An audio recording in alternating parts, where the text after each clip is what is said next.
آج معراج شریف کی رات ہے۔ معراج شریف کی رات کو حضور نبی کریم صلی اللہ علیہ وسلم آسمانوں پر تشریف لے کے گئے۔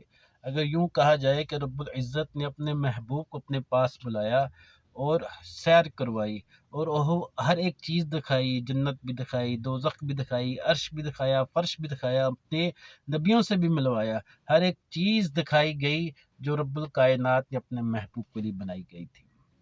مگر یہاں پر ایک بات جناب عرض کرتا چلوں، اس پیاری رات کو بھی حضور نبی کریم صلی اللہ علیہ وسلم اپنی امت کے بارے ہی سوچتے رہے، اپنی امت کے بارے ہی فکر مند رہے، اور اپنی امت کے بارے ہی یہ عرض اللہ کی بارگاہ میں کرتے رہے کہ یا اللہ میری امت کو رحم فرما، میری امت پہ کرم فرما، میری امت کو بخش دے۔ ایسے پیارے نبی اور ایسے پیارے آقا پر کروڑوں لاکھوں اربوں سلام، اور ایسے پیارے آقا پر ہماری جانیں بھی فدا ہیں۔ معراج شریف کی رات مبارک ہو۔